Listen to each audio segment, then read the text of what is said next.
खबर भदौरा देवकली गांव की है। राष्ट्रीय माता सावित्रीबाई फुले की जयंती पर राष्ट्रीय स्वयं सहायता समूह के महिलाओं ने एकत्र होकर माता सावित्रीबाई फुले जी की जयंती बड़े धूमधाम के साथ और माला फूल मिठाइयाँ बांटकर मनाया गया। इस पर राष्ट्र माता सावित्रीबाई फुले के ऐतिहासिक जीवन पर सभी महिलाओं ने अपना अपना विचार रखा। माता सावित्रीबाई फुले भारत की भूमि पर शायद जन्म न लेती तो आज भी महिलाओं को पढ़ने लिखने का अधिकार नहीं प्राप्त हुआ होता।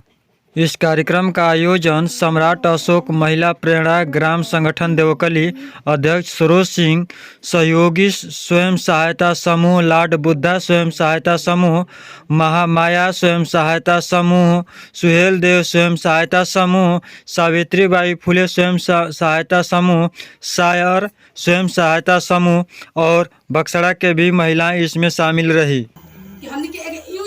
कर पाओ कि हमनी के अधिकार कैसे मांगी जा। पुरुष लोग ले डर डर के रहते नहीं जा कि अरे भाई हमनी के जाल जे है जो प्रोग्राम में ना तो हमनी के डांट सुना जाए। डांट नहीं के सुने के कहीं जा कि देखी जा। अगर महीना में 29 दिन आप लोग के घर के काम करते हैं, एक दिन समय हमनी के दे ही जा समाज के काम। अगर 30 दिन आप लोग अपना घर के काम करब जा तो आप लोग के अगर मर गया के बाद आपके घर परिवार तक जाए। अगर एक दिन समाज के काम करब जा तो ये समझी जा कि आपके समाज हमेशा नाम याद रही, हमेशा नाम याद रही कि नहीं आप लोग महिला टीम खाते। जैसे सावित्रीबाई फुले वाली कि मर गई जीत मर के भी जिंदा रही, उनका कर्म जिंदा करेगा। वो सही आप लोग महिला लोगन इहे कर्म करी जा आपो लोगन कि मर के भी जिंदा रही जा, अमर रही जा। सावित्रीबाई हर बिरादरी और हर धर्म के लिए काम करते हुए माता सावित्रीबाई और ज्योतिबा राव फुले बाबा दोनों लोग मिलकर विद्यालय की स्थापना की। उनका साथ देने वाला उस समय समाज में मुस्लिम बिरादरी के उस्मान से और फातिमा से उनका सहयोग करते हैं और अपने घर में उनको विद्यालय खोलने के लिए स्थान देते हैं। यहाँ तक कि माता सावित्रीबाई और ज्योतिबा राव फुले इतना समाज प्रताड़ित कर रहा था, यहाँ तक कि उनको इतना विवश किया गया था कि उनके खुद के पिता माता सावित्रीबाई को और ज्योतिबा राव फुले को घर से निकाल दिया जाता है कि अगर वो स्कूल खोलती हैं और समाज को आगे बढ़ाने का काम करती हैं तो यहाँ तक बताया गया था कि ये पाप का काम है, बहुत बड़ा अनर्थ हो जाएगा, बहुत बड़ा मतलब कुछ अरलय परलय आ जाएगा ऐसे काम करने से। यहाँ तक कि उनको मतलब ऐसा बताया गया था कि श्राप है कि इनको निकालना ही गांव से अच्छा है। तो उनके माता पिता बेबस होकर ज्योतिबा राव फुले के पिताजी गोविंद राव थे, उनको बेबस होकर समाज के व्यवस्थित परिस्थितियों में उनको घर से निकाल दिया जाता था।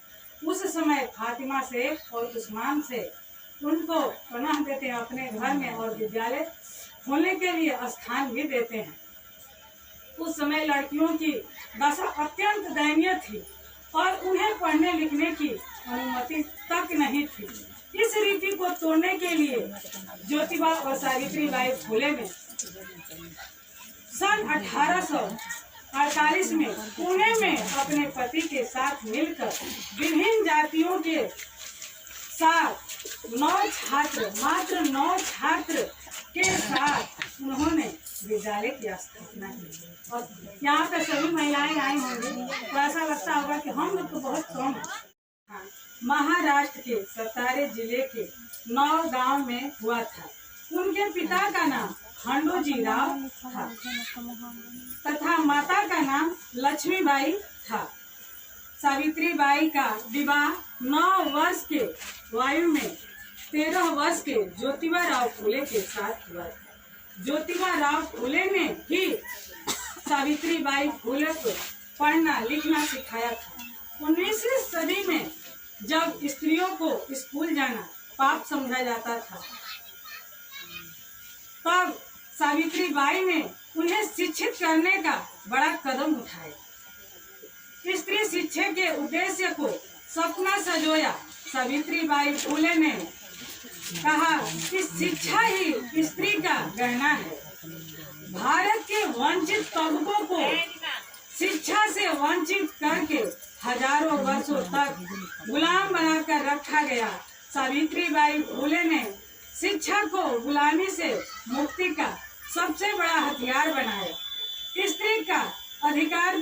स्त्री का शिक्षा का अधिकार प्रदान कराना, विधवा विवाह का समर्थन कराना, ऐसे कार्य उस समय किया जब नारियों का बड़ी दुर्दशा थी। उस समय नारियों को पढ़ने का अधिकार नहीं था। उस समय जिंदा जला दिया जाता था। यहाँ तक बताया जाता था नारियों को, महिलाओं को, कि अगर हमारी बेटी पढ़ लेगी तो उनके पिता की मृत्यु हो जाएगी, और उनकी शादी जब हो जाती है तो यहाँ तक बताया गया था कि आपके पति की मृत्यु हो जाएगी। इसके डर और भय से माता पिता अपनी लड़कियों को पढ़ने के लिए स्कूल नहीं भेजते थे। उस समय इतना मतलब समाज की मनुस्मृति कुरीतियों की अंतिम सीमा पर थी। तो आग में ए औरत जिंदा भी जली बरसों, सांचे में हर गम में चुपचाप ढली बरसों।